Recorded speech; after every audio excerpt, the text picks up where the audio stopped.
Hey, what's up, Fight Family? This is Contemplate Boxing. The boxing world does now have one more undisputed champion to add to the list of phenomenal undisputed champions, that being Jermell Charlo. Jermell Charlo tonight knocks out Brian Castaño in the 10th round of a very thrilling engagement.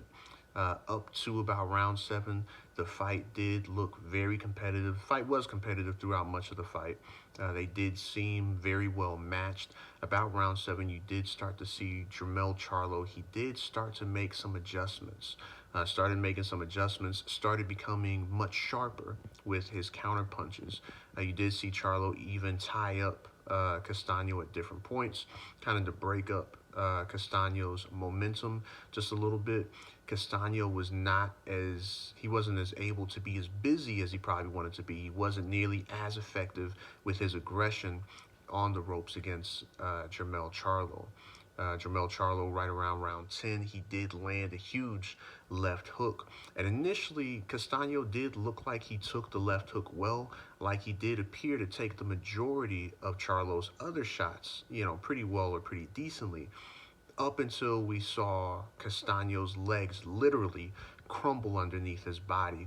At that point, it did look like the fight was going to come to an end very soon. Sure enough, Castaño, he did actually beat the count. Charlo chased Castaño over to the ropes, throws the right hand, misses the right hand, but follows up with a left hook uppercut to jerk Castaño's head back. And then he goes downstairs with the left hook to the body, causing Castaño to then fall forward to the ground once again. The referee did begin a count, but then shortly after beginning the count, did actually go ahead and wave the fight off. The fight was definitely thrilling.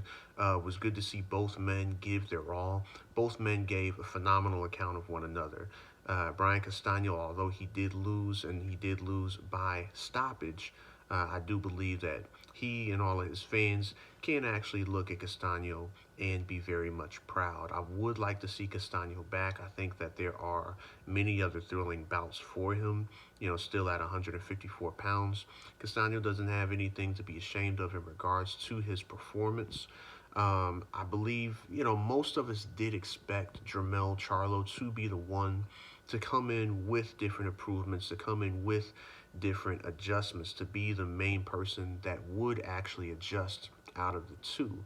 I do think largely we did kind of expect, Brian Castaño to do much of what he did initially.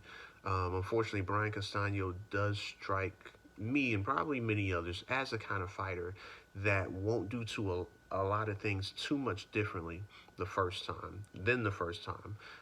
But even regardless of that fact, Brian Castaño still came in and he still put on a show. He definitely requited himself very well. He definitely went in there and made his presence felt. I do believe that there were times that, Jermell Charlo, he did feel the pressure. He did feel the shots coming from Brian Castaño.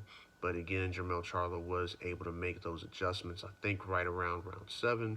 And that was the difference maker. I think the other thing was the jab. The jab. Jermell Charlo's jab was very consistent, and he did keep it fairly active. Not that he was landing the jab all of the time, but I do feel the jab, as well as some of that movement, was something that was able to stem the momentum just a little bit of Brian Castaño. Brian Castaño, there were times a little bit later in the fight when he actually started to, be a little bit more active with his jab, but largely Brian Castaño's jab was not nearly as present.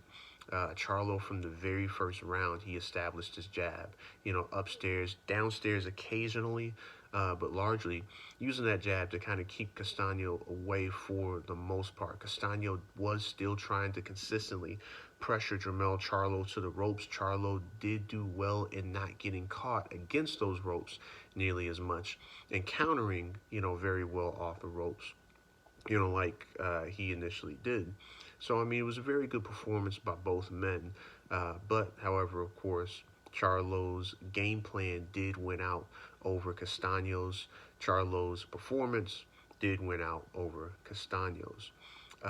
One thing in regards to the telecast, I know they said many times that the winner of this fight, of course, Charlo at this point, would be the first undisputed champion at 154 pounds. I do wish that they would kind of specify that he is the first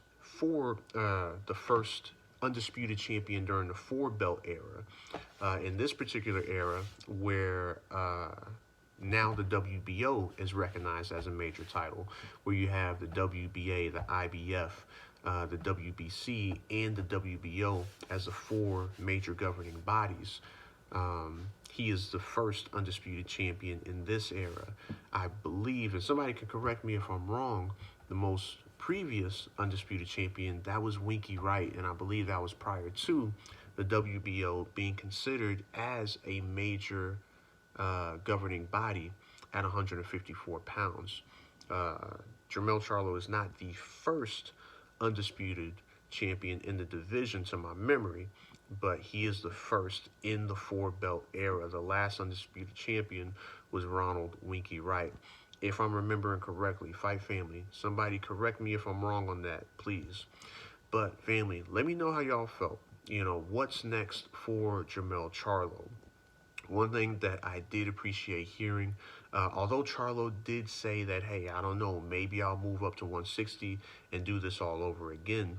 He also did sound like, when he started to mention, hey, there's going to be mandatories, they're going to keep putting them in front of me, it did sound like that he does intend to defend that undisputed title for a few times at 154.